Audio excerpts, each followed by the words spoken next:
Olá, meus amados, a paz do Senhor Jesus esteja com você, sua família, em qualquer lugar que você possa se encontrar.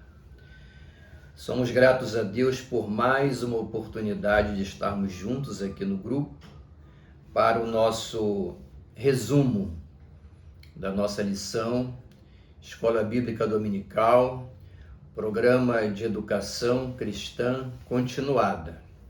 A lição de número 9 dessa maravilhosa revista aqui, preparada com muito carinho, com muito critério, para nos trazer profundos conhecimentos da Palavra de Deus. Encerramos o estudo do livro de Provérbios na última lição, e a lição de número 9, ela nos encaminha para o livro de Eclesiastes. E nessa primeira lição aqui estudaremos sobre as experiências da vida. Primeira lição de Eclesiastes, na verdade a lição 9 aqui da nossa revista. Os objetivos da nossa lição de hoje são as seguintes: entender a vida como um trabalho árduo e sem sentido na concepção do autor de Eclesiastes. Segundo, compreender essas duas dimensões, tempo e eternidade. Isso vai ser muito debatido no decorrer da lição, questão de tempo e de eternidade. Em terceiro lugar, analisar a dualidade e conflitos da vida segundo o pregador. Antes de começar a fazer qualquer menção da lição propriamente dita, eu quero repassar aqui algumas anotações sobre o livro de Eclesiastes. Já que nós vamos estudar esse livro, algumas informações que a gente julga importante para o entendimento das palavras, dos ensinamentos que serão expostos para a gente. Eclesiastes fala sobre a importância de se ter um propósito na vida. O livro trata da vida terrena, as coisas que envolvem a vida terrena, tudo o que nos ocorre nesta caminhada desde o momento que nós nascemos, e aí vem o crescimento, as atividades de labor, de trabalho e o gozo ou não dos resultados desse trabalho, e por fim a morte física, que é o ponto final da nossa parte mortal, vamos dizer assim. É disso que Eclesiastes trata aqui. Faz reflexão sobre atividades que realizamos em busca de felicidade. O autor do livro, ele usa as coisas como riqueza, sucesso, prazer, poder. Como você pode observar, essas coisas estão inteiramente ligadas à vida comum aqui na Terra, a nossa trajetória terrena. Salomão, que é considerado o autor do livro, ele conclui que tudo é vaidade e correr atrás do vento. É uma expressão que ele usa no livro de Provérbios.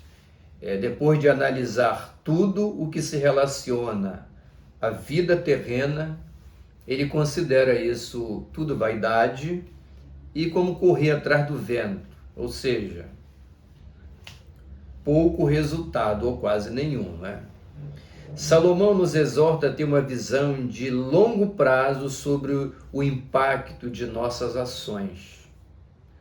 Você vai perceber que o importante em Eclesiastes é você não ter uma visão assim, completamente limitada. Em outras palavras, considerar que a vida humana se restringe a essa caminhada terrena. Seria isso. Numa linguagem bem acessível. Então, o autor do livro, ele nos exorta que nesta caminhada terrena é interessante, importante que a nossa visão sobre a vida ultrapasse os limites terrenos, ultrapasse os limites da mortalidade e por aí vai. Só assim a vida poderá ter sentido e poderá deixar de ser uma corrida atrás do vento e uma pura e total vaidade. Isso é muito importante. Então, ele também diz o seguinte, né? Tudo que se faz agora tem impacto sobre o futuro. Volta-se a bater na mesma tecla. Né? Tudo que se faz agora tem impacto no futuro. É um novo chamamento para nós a essa realidade de que a vida terrena, essa vida que é discursada aqui em Eclesiastes, ela ocorre dentro de um tempo. Ela é cheia de ciclos, estações. Tempo em Eclesiastes se refere a essas estações, a esses ciclos da vida terrena. Você está entendendo? E quando você vive essa vida terrena achando que isso tudo começa aqui, aqui se encerra e tudo acabou, aí está-se diante de um problema. Estamos diante de um problema seríssimo. Essa crença, ela é falsa. Ela não está fundamentada, tanto que o próprio pregador, que é o nome que se dá ao autor de Eclesiastes, ele próprio lá na frente vai dizer, né, que o corpo volta para o pó de onde veio e o espírito volta para Deus que deu. Então você já pode entender, né, que é contraditório você pensar, né, o mesmo livro que fala, né, tudo vaidade, labor, trabalho, correr atrás do vento, esse mesmo livro ele faz a referência de que a nossa vida não se limita a esse plano terreno aqui tão somente. Existem repercussões para frente. Então é que se diz, né? O que você faz agora tem impacto para o futuro. Por quê? Porque a vida é uma continuidade. E voltamos a frisar, essa vida terrena, de tanto sofrimento, de tantas dores, de tantas problemáticas, de tantas contradições, ela só poderá ter sentido se o ser humano, homem e mulher, que vive essa vida, tiver uma leitura além do plano terreno, material, físico e finito. Essa visão ela tem que ir sobrepor, ela tem que ir além, adentrar no mundo espiritual. É nesse sentido. Salomão nos exorta a ser realista e aceitar as limitações da vida. Ele vai falar de diversas problemáticas e como encarar isso. O segredo, a questão não é o problema em si, é como você encara. Devemos encarar os altos e baixos, o bom e o ruim dessa vida aqui. Então essas pequenas linhas aqui é assim uma resenha do que seja do que transmite o livro de Eclesiastes. O autor é chamado de pregador, mas entenda esse pregador, entenda um filósofo que se debruça diante das mais variadas temáticas que envolvem a vida humana, a vida terrena. Eu creio que essas linhas dão a nós um norte.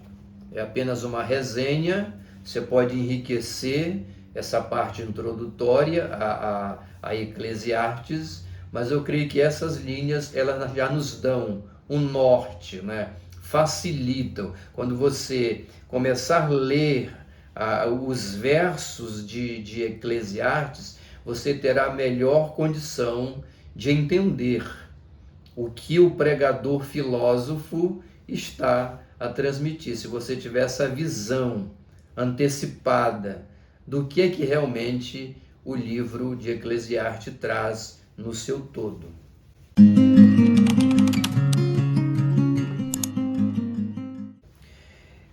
O texto áureo da lição, vamos partir para o corpo da exposição, está em Eclesiastes 3:11.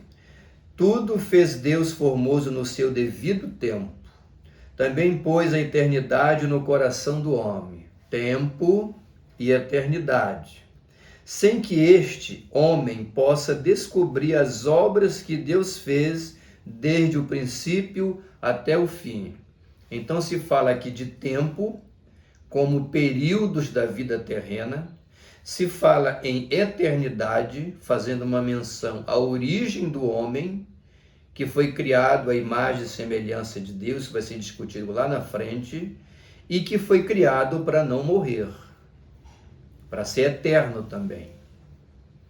Isso é muito importante. E fecha aqui falando que esse homem desconhece, né?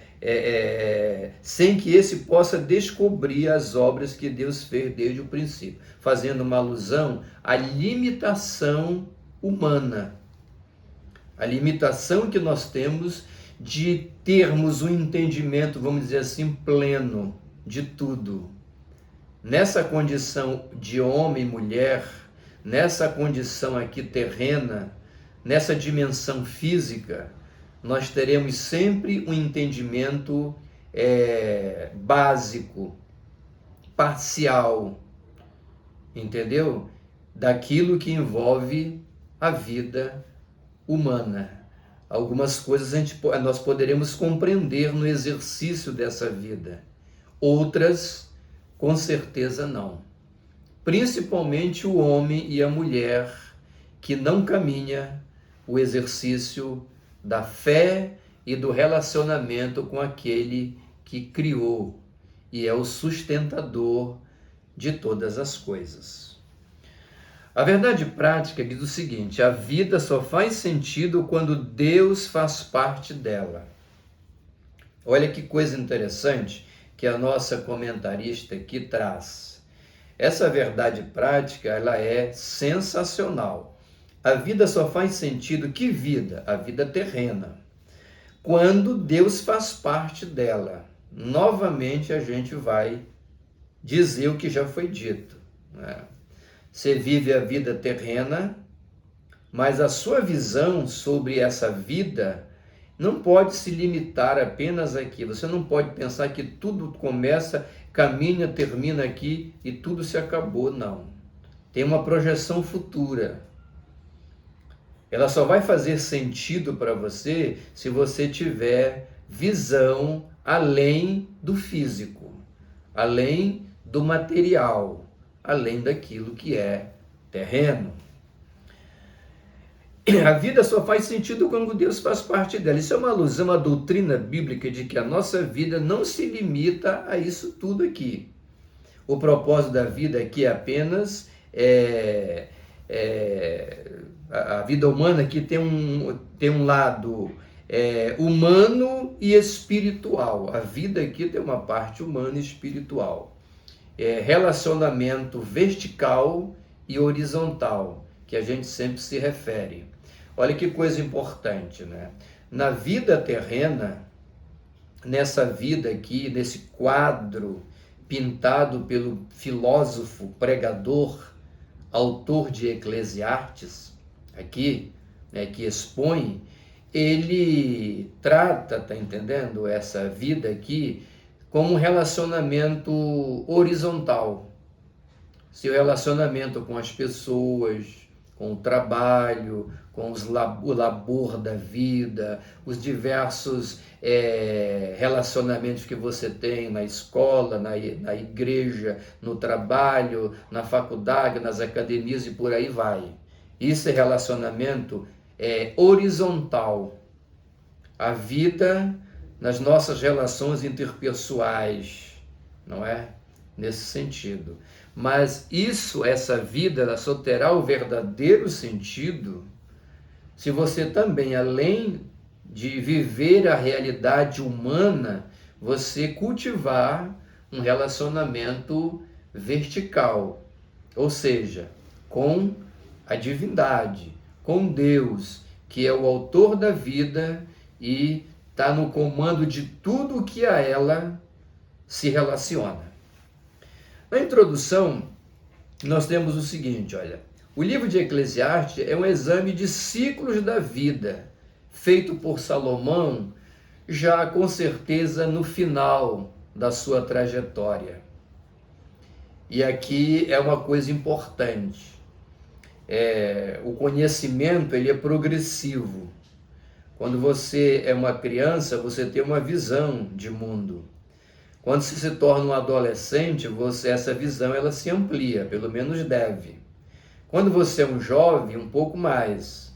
Quando você alcança a vida adulta, né, muito mais, você vai crescendo em conhecimento. Quando você chega no final, já 60, 70, 80, conforme o caso, você vai ter entendimentos mais maduros. Você vai ter uma visão mais sólida sobre determinadas coisas que você não tinha quando você era jovem.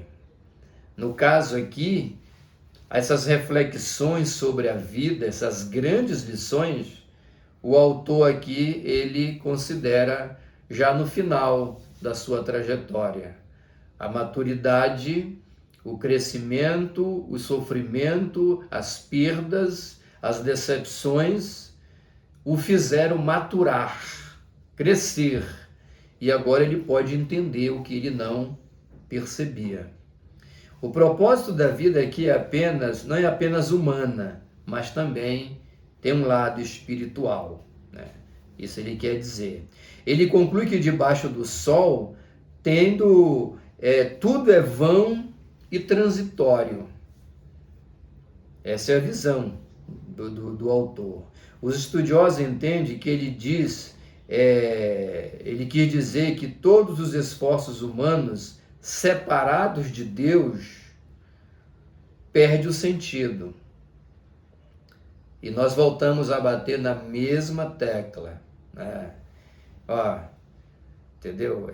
Todo esforço humano, seja ele no sentido de trabalho ou de conhecimento científico, inteligência, percepção de mundo, todo avanço, entendeu? Intelectual, filosófico que você possa alcançar, isso tudo pode perder o sentido se paralelamente a isso não caminhar o relacionamento vertical que eu me referi logo alguns minutos antes.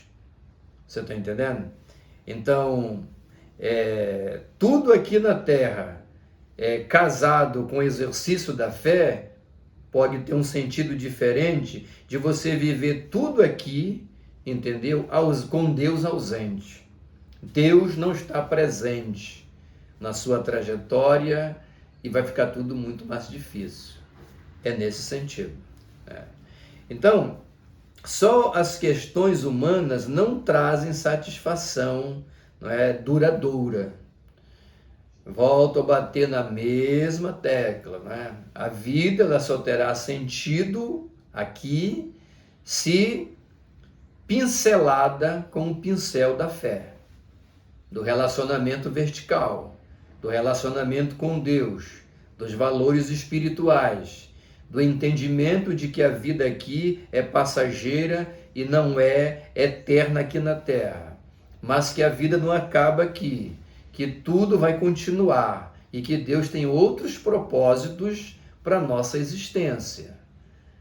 Esse tem que ser o entendimento que nós vamos receber através de Eclesiastes. O primeiro tópico da lição fala trabalho árduo e sem sentido. E aqui ele cita a mesmice da vida. Poderíamos dizer assim, olha, se nasce, se vive, se morre. A vida é feita de ciclos. Sempre vai ser assim. Ciclos, estações, períodos, desde que você nasce até o momento que você deixa esse mundo material. São ciclos. A comentarista traz essa questão do árduo trabalho sem sentido em 3 itens. O primeiro diz o seguinte: a sabedoria humana, ela é limitada. Nós já fizemos uma referência na resenha sobre Eclesiastes. A sabedoria humana, isoladamente, não dá todo o sentido que a vida terrena, entendeu? Precisa. Você precisa entender a vida aqui, mas só a sabedoria humana, ela não encerra o assunto.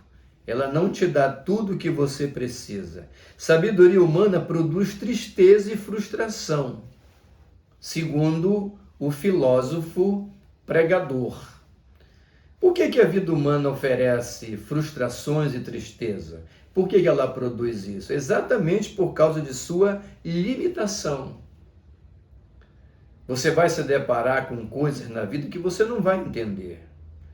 Por mais experiente que você seja, por mais espiritual que você seja, por mais um bom orador que você seja, por mais que você tenha um conhecimento fenomenal de teologia e de ciências da religião, e que por mais que você seja um filósofo, você não vai entender totalmente muita coisa. Então é por isso que essa vida, essa sabedoria humana, ela pode trazer tristeza, essa frustração de você achar que sabe muito e esbarrar em paredes intransponíveis para a sabedoria humana. Todo conhecimento humano sempre será parcial. A Bíblia já nos orienta. Em parte nós conhecemos. E em parte nós profetizamos. O que significa isso? Em parte nós conhecemos, entendeu? Todo o conhecimento e sabedoria que você possa buscar no campo religioso, político, filosófico e de qualquer outra sorte. Você somando tudo isso, você tem conhecimento, entendeu? Em parte nós conhecemos. E em parte profetizamos. O que é o em parte profetizamos? Aquilo que Deus nos permite saber, entender. E algumas coisas Ele nos permite saber aqui ainda nesta terra. Outras, só a eternidade é que vai revelar. Tá certo? Então, não existe no texto nenhuma apologia ao desprezo pela ciência e todo o conhecimento humano. Aqui vai um alerta. É possível que você encontre alguém que leia Eclesiastes, olha, tudo é vaidade, é correr atrás do vento, e essas pessoas de maneira desavisada, não é? E como fruto de uma falta de conhecimento, elas entenderem que nada vale a pena nessa vida. Não é? E que também buscar conhecimento filosófico, científico, teológico, também não serve para nada. Não é nada disso que o texto está dizendo. Você tem que entender aqui que você tem um filósofo pregador fazendo considerações sobre as coisas na vida, o sentido que elas têm ou não.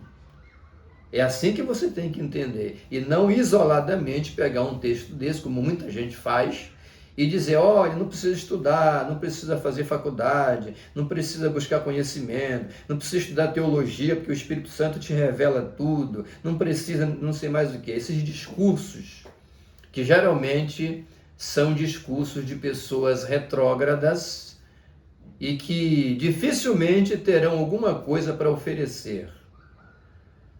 A mesma Bíblia que diz que tudo é vaidade, é a mesma que diz que você só pode dar aquilo que você tem e que você recebeu. Se você tem, porque você recebeu, então você pode dar. Se você não tem, não recebeu, então você não pode dar nada para ninguém que você não tem. A Bíblia interpreta a própria Bíblia. Então não existe apologia aqui ao não estudo. Não existe apologia à ignorância, seja de que sorte for. Nós somos seres humanos que vivemos no mundo e temos que nos esforçar e usar todas as ferramentas para entender esse mundo. Muita coisa, como já foi dito, não será perceptível, mas outras serão. Outras serão. Então, o homem é coroa da criação. O conhecimento científico foi uma dádiva do próprio Deus ao homem. Olha que coisa interessante que eu resolvi inserir aqui, não é? Porque para fortalecer de que a Bíblia ela não é uma parede ao conhecimento. A fé, ela também é racional. A fé não é um atestado que a gente tem para não buscar conhecimentos de outras áreas. Não é não. Tá? Então o conhecimento científico foi uma dádiva dada ao próprio Deus, dada ao próprio homem pelo próprio Deus. Desculpem. Você pode perceber que quando Deus ele termina a criação, ele parte para onde? Para a coroa da criação. Ele cria o homem. E uma atitude muito interessante, Deus chama Adão e fala assim, olha, dá o nome aos animais. E ele faz, e tudo que Adão disse, assim foi. Você está entendendo? Então, esse dar nome é uma referência a essa capacidade que o homem tem, que o diferencia dos animais e dos outros seres presentes no universo. Esse homem é a coroa da criação de Deus. Existe nele uma centelha divina, como dizia o nosso saudoso escritor Ariano Suassuna, grande escritor brasileiro. Ele tinha essa forma de dizer, no homem, na inteligência, entendeu, humana, existe uma centelha divina. E existe mesmo. O homem foi criado à imagem e semelhança.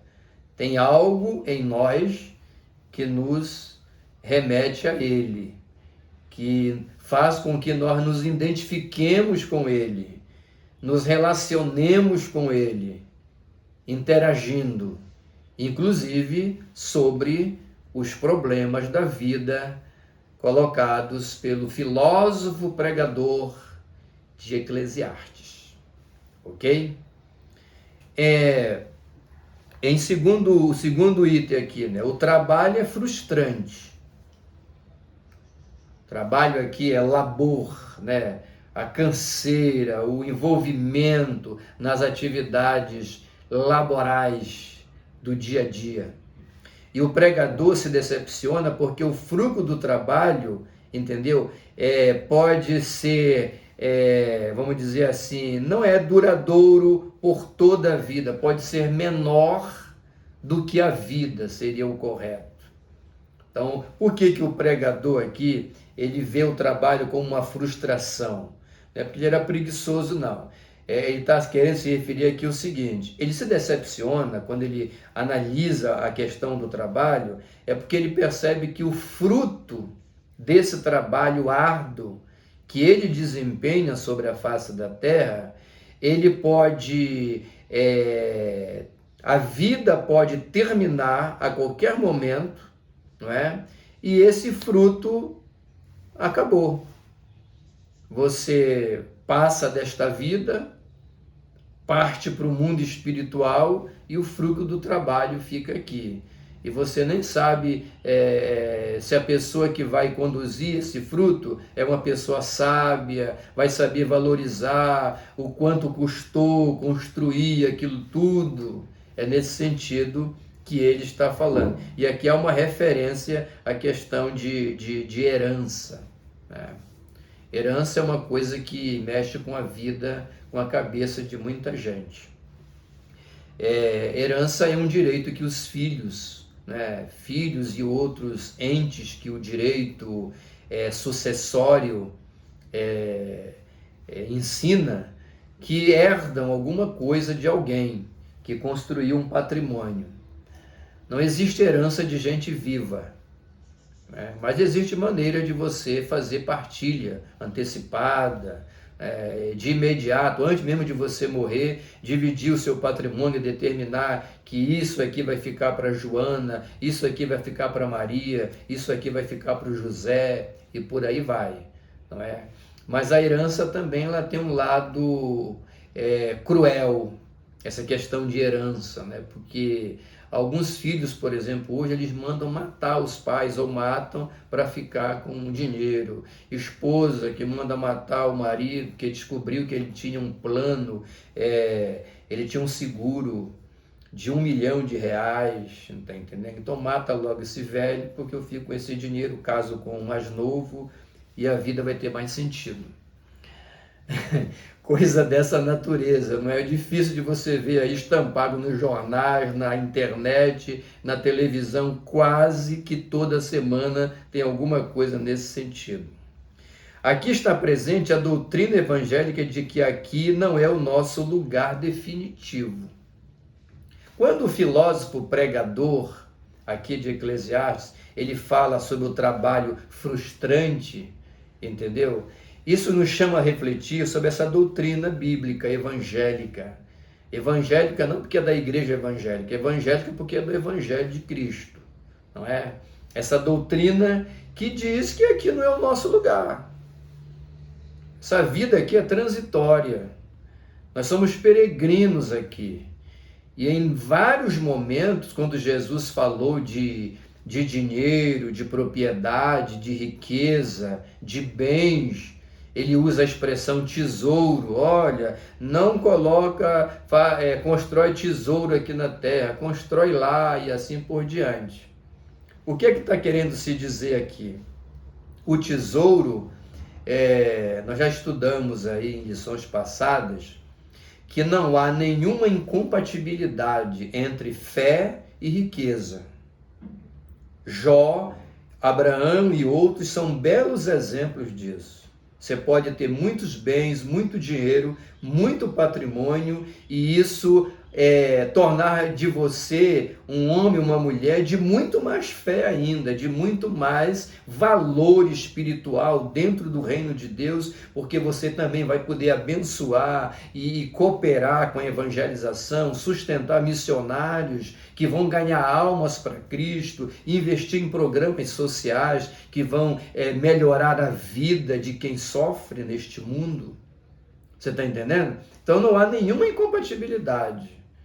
Qual é o grande problema? É quando essa riqueza, esse tesouro, esse fruto do trabalho que é tratado aqui em Eclesiastes, ele se transforma num Deus na sua vida, ou na nossa. Um Deus. Aí Jesus alertou, né? Onde está o teu tesouro, ali estará o quê? O teu coração. Então a decepção do autor de Eclesiastes aqui, do filósofo pregador, é no sentido de que trabalhou, construiu um patrimônio, juntou uma riqueza, um tesouro enorme, e agora isso vai ficar por aqui mesmo. A vida desse homem, dessa mulher que construiu esse patrimônio, esse império, vai cessar, não é? E agora, como é que vai ficar? Ele vai partir e os bens vão ficar. Essa semana nós tivemos a notícia, né, do falecimento de Abílio Diniz, Quem não sabe, foi presidente aí do Pão de Açúcar, né? Dessa grande rede, aí é um homem muito rico, não é? E ele com certeza construiu o império e agora chegou o final da vida, ele partiu para um plano espiritual, né? E todo esse fruto do trabalho ficou aí, a família, os herdeiros, com certeza a gente acredita que terão sabedoria para conduzir e usufruir, porque ele é legítimo, fruto de trabalho. Que Deus abençoe, né, essas famílias e o luto e os console.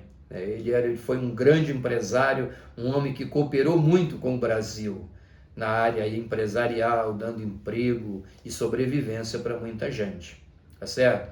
E isso casa certinho aqui com essa questão que o filósofo pregador está levantando.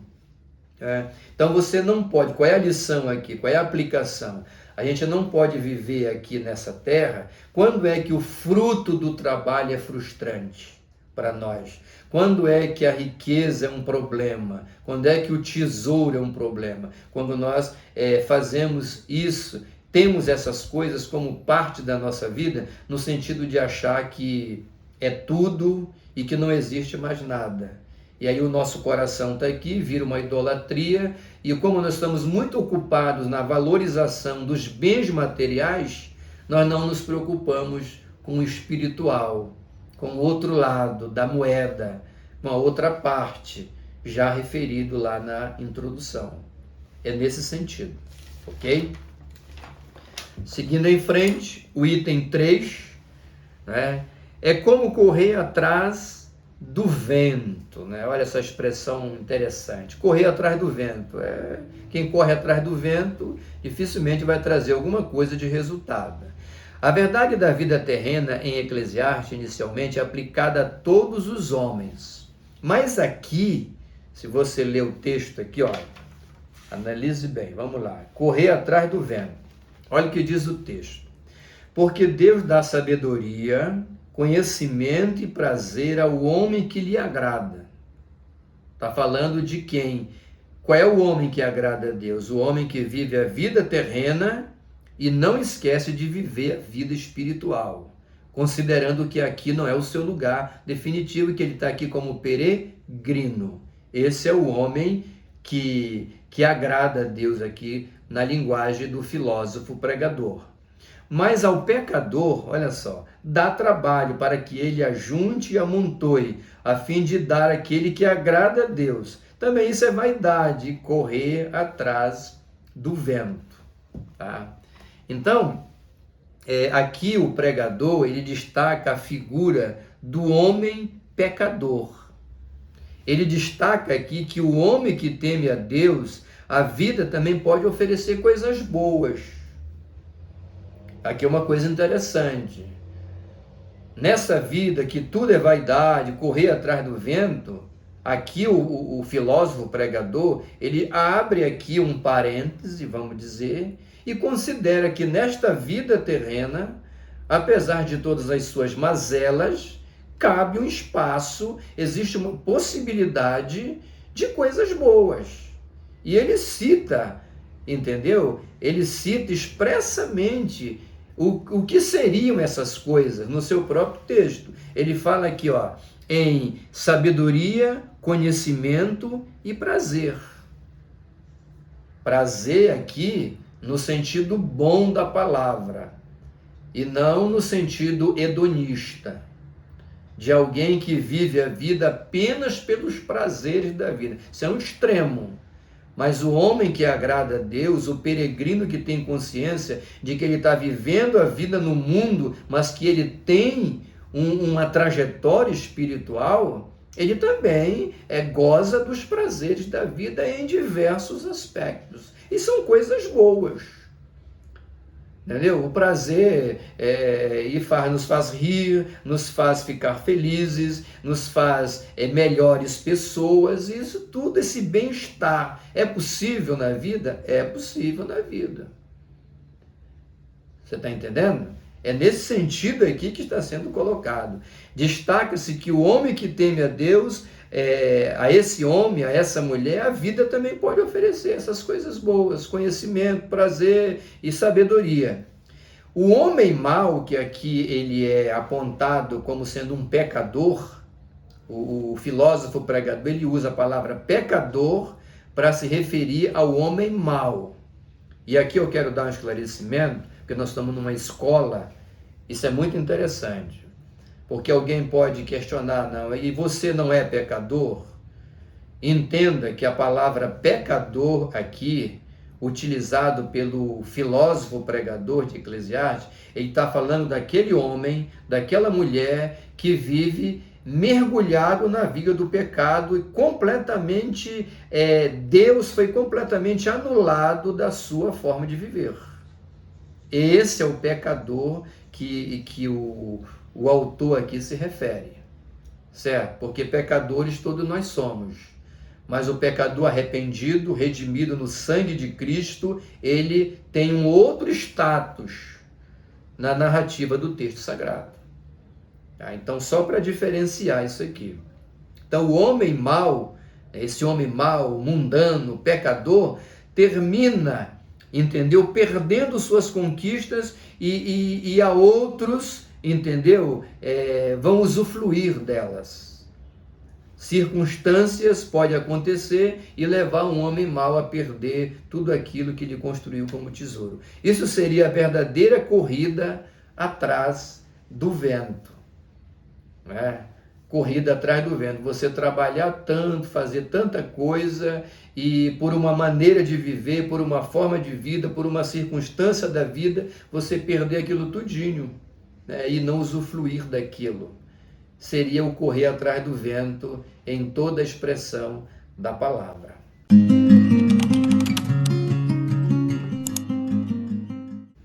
O tópico de número 2, vamos seguindo em frente. O tempo e a eternidade. Tudo tem o seu tempo, o item 1 fala, né? E a palavra tempo aqui, você tem que entender como estações da vida. Como já foi falado no início. Ciclos, períodos. A vida terrena é feita de períodos, ciclo, estações, momentos, tá? Isso é tempo no sentido de cronos. Crono, palavra grega que se refere a tempo no sentido de cronologia. O tempo do relógio. Uma semana tem 7 dias, um mês tem 30 em média, um ano 365, 10 anos é uma década e por aí vai. Isso é cronos, é cronologia. Tudo tem o seu tempo. Tempo, entenda dessa forma aqui, tá? Tudo que nos acontece é de uma determinação divina ou permissão divina. Todos os acontecimentos do mundo, os bons e os ruins, podem ser uma ação divina, porque tudo está subordinado a ele, não é? E pode ser uma permissão divina. Não foi o próprio Deus que determinou aquilo, mas ele, usando de sua soberania, entendeu não intervir, não fazer nada o contrário, também por ter propósitos que a gente desconhece. Só na eternidade a gente vai procurar, vai poder entender por que Deus não agiu em tal momento da história. Algumas coisas a gente entende aqui, em outras coisas a gente não vai entender, tá certo? Então a vida deve ser encarada com os olhares humanos e o exercício na fé num Deus que está acima de tudo. Tá certo? Aquele que está acima de tudo. Então você pode perguntar assim, olha, e o mal? E as coisas ruins? E a traição? E isso? São episódios da vida. Tem um texto bíblico que fala que todas as coisas contribuem para o bem daqueles que amam, todas as coisas. Então, você entender isso aí não é uma coisa muito simplória, mas a nossa sabedoria, o entendimento limitado, o nosso entendimento limitado do tudo que representa o universo e nos impõe esses impedimentos, né? Essas impossibilidades de compreender isso tudo. O número 2, a eternidade do homem. Lá é tempo, período, aqui eternidade do homem. A vida do homem está ligada à eternidade, o texto da revista traz, né? O homem foi criado segundo a imagem e semelhança de Deus. E aqui uma coisa interessante, a eternidade, né? Eternidade do homem. Mas a eternidade é um atributo natural de Deus. Deus tem vários atributos. Ele tem atributos naturais e tem atributos morais. Atributos naturais, onipotência, onisciência, onipresença e eternidade. Também está dentro dos atributos naturais. É da natureza divina. E existem os atributos morais, né? Justiça, amor e por aí vai. Então, a eternidade é um atributo natural de Deus. E quem foi que criou o homem? Esse Deus eterno. E esse homem foi criado baseado em quê? Na semelhança, na imagem e semelhança de Deus. Então, raciocínio, uma questão de lógica. Deus é eterno, não é? Então, ele criou o homem. E disse que esse homem seria feito à sua imagem e semelhança. Então, existe algo no homem que nos aponta, que nos faz reportar a Deus. Existe algo em nós que é característico divino, do ser divino.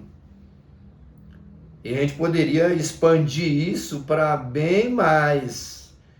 Mas para não fugir o propósito da lição, vamos ficar por aqui. Então, o homem foi criado por esse Deus eterno, por esse ser eterno, e foi criado segundo a semelhança desse ser eterno. E digamos aqui, olha, o homem foi criado para ser eterno, e o homem é eterno. Agora é preciso fazer uma diferença, né? Por que Deus é eterno? Porque ele não tem princípio nem fim. O homem é eterno, apesar de ter princípio. Porque a eternidade do homem é uma centelha desse atributo natural de Deus, que é a eternidade. Isso é uma coisa maravilhosa, não é? Coisa maravilhosa. Então esse homem ele foi criado para não morrer. E continua não morrendo, porque apesar do pecado, né, o salário do pecado, devido à queda humana, o homem passou a morrer fisicamente. Mas ele não foi criado, ele foi criado para ser eterno. Não foi criado para morrer, não é? Mas o homem continua com esse propósito, por quê? Porque o que é que morre no homem? A sua parte física, humana, visível, palpável. E não a sua parte espiritual. Por isso que o autor, aqui o pregador, filósofo, né, ele diz o seguinte, olha, o corpo volta para o pó, não é isso? E o espírito para Deus. A vida terrena é passageira e só tem sentido na visão do homem que tem o olhar na eternidade. Voltando a bater, vendo como é que a lição ela é uma convergência de verdades doutrinárias da palavra de Deus. Repetindo de novo, olha, a vida terrena é passageira aqui. Ela só tem sentido na visão do homem que tem o olhar na eternidade. É o peregrino caminhando a vida terrena com o olhar na eternidade. Você sabe em que momento, nos evangelhos, o nosso grande mestre Jesus, ele fez referência a essa questão? João 17, na oração sacerdotal de Cristo. Você percebe que Jesus está ali diante dos discípulos, e ele faz a oração por eles. Ele diz assim, Pai, aqui estão aqueles que tu me deste. Eles não são do mundo, como eu do mundo não sou. Olha só, que expressão fantástica. Eles não são do mundo. O que significa isso aí? Está entendendo? Agora entenda bem, olha. Jesus continua a sua oração dizendo: eu não peço ou eu não quero que tu os tires do mundo, mas que tu os livre do mal. Ou seja, Jesus está dizendo que a vida terrena, ela é necessária. A vida terrena, ela tem um propósito. Tanto que ele não orou: Senhor, tira os meus filhos deste mundo, porque este mundo é mau. Neste mundo se mata, se rouba, se agride e se humilha, e se engana, se mente, se pratica tudo que é tipo de atrocidade, é doença, enfermidade, é câncer, é problema de tudo que é lado, é tempestade, é maremoto, é terremoto, e guerras, e por aí vai. Eu quero que tu os tires para que eles tenham paz no mundo espiritual. Foi isso que Jesus orou? De forma alguma. Ele disse: olha, eles estão no mundo, eles não são do mundo, como eu do mundo não sou, mas eu não estou pedindo que tu os tires do mundo. Ou seja, a vida terrena, ela precisa ser vivida. Ela precisa ser vivida, compreendida, encarada. É isso que a Eclesiastes também nos ensina. A Bíblia interpreta a própria Bíblia, o mesmo Espírito, né, dirigindo todas as coisas. Você está entendendo? Então, essa vida terrena aqui, ela só tem sentido no homem que tem um olhar na eternidade. Lá Jesus diz assim: olha, eu não quero que tu os tire do mundo, mas que tu os livre do mal. E lá na frente, ele diz o seguinte: olha, eu terei a mesma glória que eu tive contigo antes da fundação do mundo. Em outras partes do Evangelho, ele diz: eu vou preparar-vos lugar, e quando eu for, eu virei e vos levarei para mim mesmo, para que aonde eu estou, estejais vós também. O que é isso? Vida além do plano terreno, além do plano das vaidades, além do plano de onde acontecem coisas que parecem correr atrás do vento. Bendito seja o nome do Senhor. Número 3, a morte é certa para todos. Então, se a morte é certa para todos, fortalece a ideia de que aqui nós somos peregrinos e que aqui, em algum momento, o ciclo da vida vai terminar, mas não é o fim. O homem procede do pó e ao pó retornará. Diferente dos animais, o espírito volta para Deus. Isso aqui é para derrubar definitivamente qualquer filosofia, qualquer conhecimento humano que queira dizer que a vida é aqui mesmo, aqui tudo começa, aqui tudo acaba, e tem uns mais enfáticos: o inferno é aqui mesmo, não existe Deus, não existe diabo, não existe demônio, o diabo quem criou foi a igreja, e os demônios foram os pastores da Universal que criaram, e de outras igrejas, e por aí vai. Essa filosofia, ela está falida, e a palavra de Deus dá aqui um duro golpe nesse tipo de exortação, nesse tipo de evangelho, entre aspas, não é? Está dizendo aqui, o corpo volta para o pó, o espírito, a parte eterna que não morre, que não terá fim, ela continua a sua trajetória no mundo espiritual. Isso é maravilhoso. Caminhando para o final da exposição, eu espero que esses ensinamentos estejam abençoando sua vida. Vamos em frente.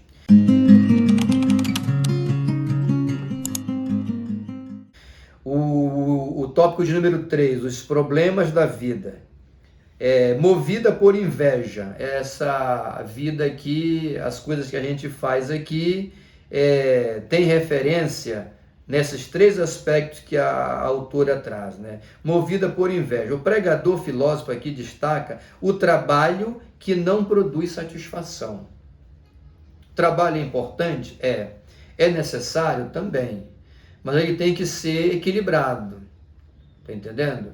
Já viu alguém dizer assim: olha, eu não tenho tempo de ir para a igreja, eu não tenho tempo de sair com a minha família, porque o meu nome é trabalho. É maravilhoso trabalhar, né? Se você trabalha muito, trabalha mais, você tem muita chance de muitas conquistas, mas tem que ser com equilíbrio, para que tudo não venha virar uma corrida atrás do vento, tá certo? Então devemos ter moderação. O lazer e o tempo para a família deve fazer parte da nossa jornada de vida, né?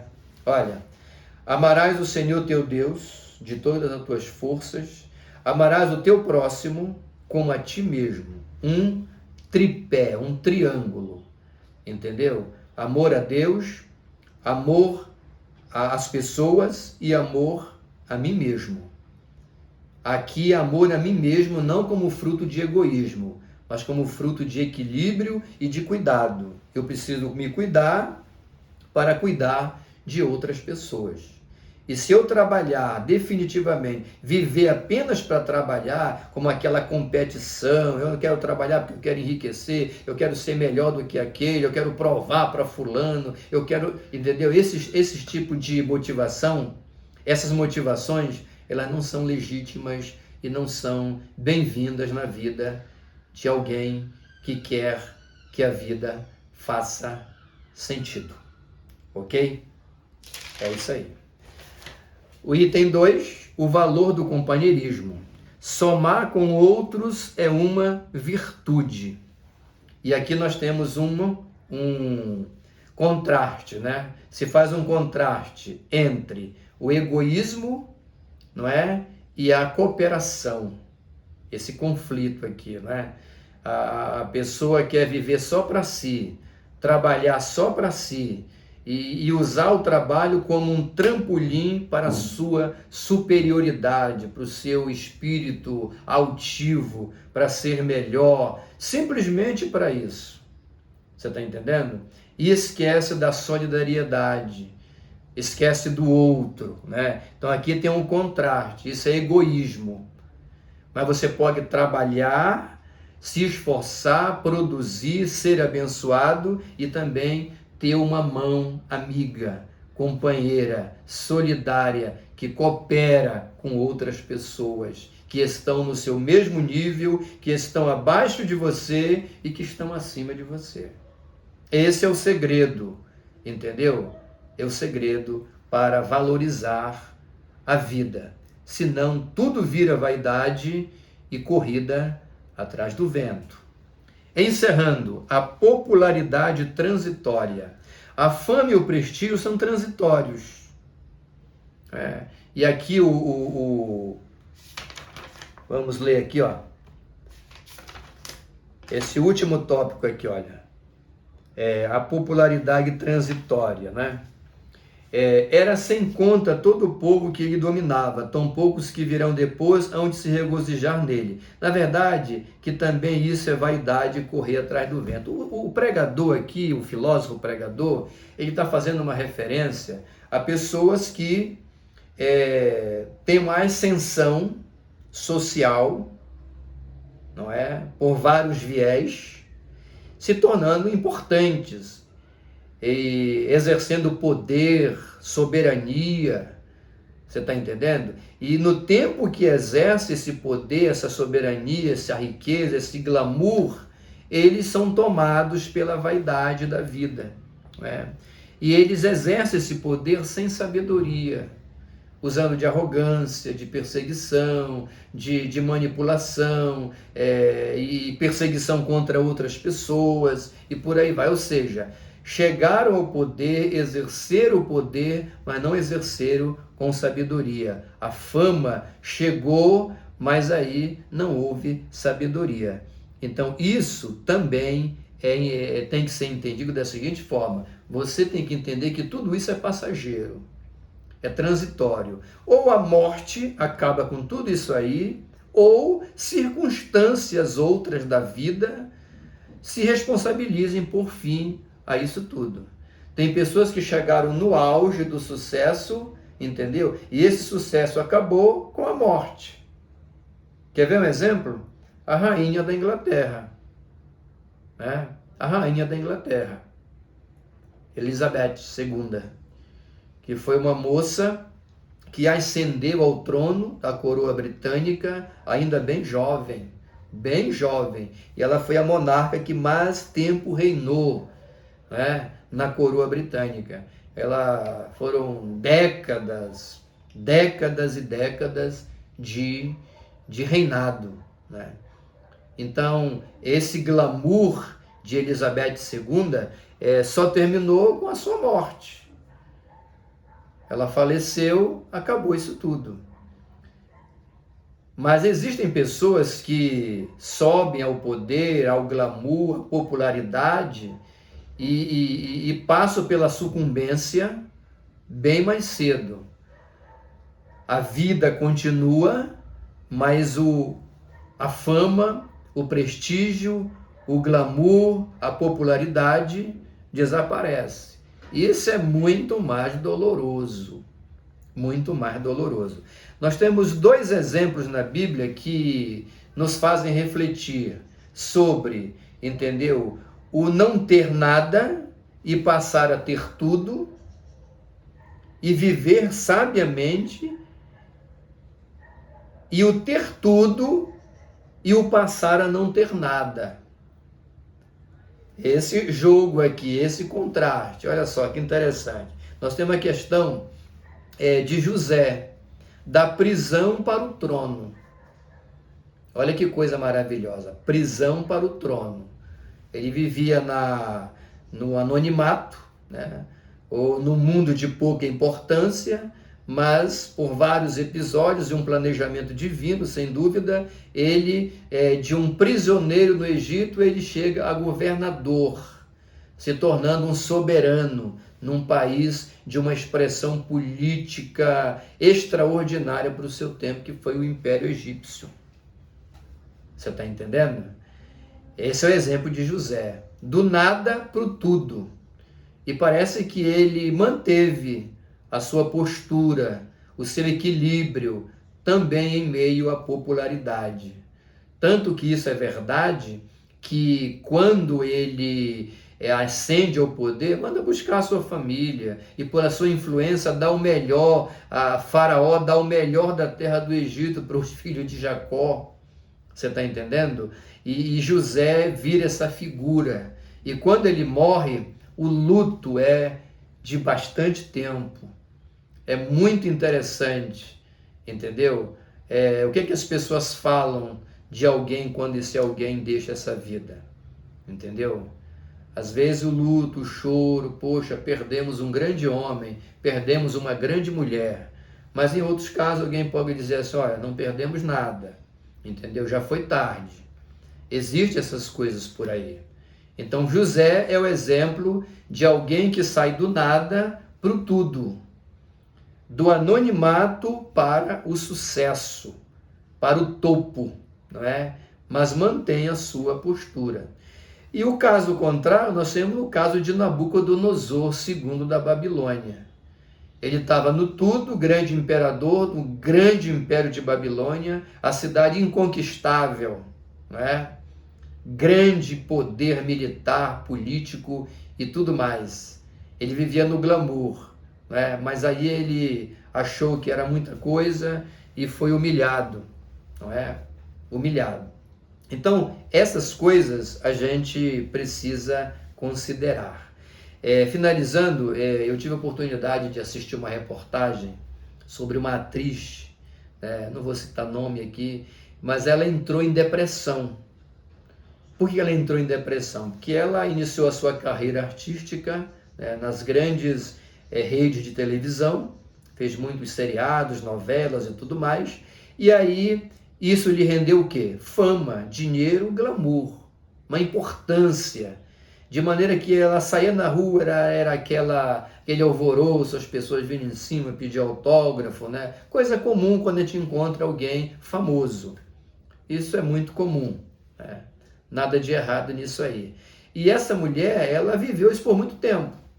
Só que a vida ofereceu momentos amargos. E ela decaiu, né? A televisão não chamou mais para fazer novela. E foi caindo, até chegar um momento que ela entrou em depressão. Mas entrou em depressão por quê? Porque perdeu o emprego? Porque não tinha mais dinheiro? Não. Não foi por isso. Observe por que ela entrou em depressão. Ela entrou em depressão porque ela se viu numa situação, sentiu o impacto de não ser mais reconhecida na rua. Ela saía no metrô, nos grandes conglomerados de pessoas e ninguém, ó, era mais uma mulher andando lá com uma bolsa aqui no braço. Ninguém reconhecia e isso foi o fim de mundo para ela. Entrou em depressão, entendeu? A vida perdeu o sentido. Por quê? Porque o tesouro maior era o quê? Era a fama. E todos nós precisamos ter, entendeu? Cuidado com isso. Porque a fama, às vezes, o prestígio, a fama, a importância, em qualquer segmento, tem prazo de validade. Com raras exceções. No caso da Rainha Elizabeth II, uma exceção. No caso de alguns pastores, entendeu? Também exceção. Aqui em Belém do Pará, nós temos o nosso nobre reverendo Firmino da Anunciação Gouveia, pastor auxiliar em Belém, pastor presidente da Igreja Assembleia de Deus em Belém por longos anos, quase 30 anos, né? Hoje é pastor emérito, jubilado, um homem que é um esteio moral e espiritual para toda a família assembleiana. Ainda vivo, chegando quase aos 100 anos, né? Mas a sua fé viva, e é um homem que a gente tem a honra de falar e quando encontramos, apertar-lhe a mão é um privilégio extraordinário. Você está entendendo? Isso é muito maravilhoso. Mas outros não têm essa mesma sorte, né? Sobe ao poder eclesiástico, vão galgando das melhores posições, mas por razões diversas, não vamos comentar aqui, isso tudo pode vir água abaixo. E os aplausos, as honrarias, o reconhecimento pode chegar ao fim. Entenda que a vida tem dessas coisas. Então o melhor é viver essa vida da melhor maneira possível e não perder a oportunidade de em nenhum momento da vida glorificar a Deus. E aí isso não é correr atrás do vento. A hora que tudo aqui acabar, entraremos na posse do nosso eterno lar. Que Deus abençoe sua vida, onde você estiver. Se essa ministração fez sentido para você, coopere com o nosso Ministério de Ensino da Palavra, se inscrevendo aí no canal, deixando seu comentário. Não esquecendo daquele like, não encerre a transmissão sem deixar esse like abençoador aí, que valoriza o que nós estamos fazendo. E nos fale também de onde, de que igreja, de que cidade do Brasil, do estado do Pará, você está assistindo essa transmissão, esse vídeo. E eu espero que ele seja útil, para somar no seu ministério, além da revista, além das anotações que você já tem, e que o Senhor possa tomar você no próximo domingo e como instrumento no poder do Espírito Santo para abençoar a igreja que estará recebendo a sua ministração. Pai querido, em nome do Senhor Jesus, eu te agradeço pelo privilégio de expor a tua palavra. Fala pela palavra, pelo ensinamento neste próximo domingo, para a honra e glória do teu nome, nós te agradecemos. Amém. Deus te abençoe aonde você estiver. Receba um carinhoso abraço do reverendo Ed S., da Assembleia de Deus, da Estrada Nova, em Belém do Pará.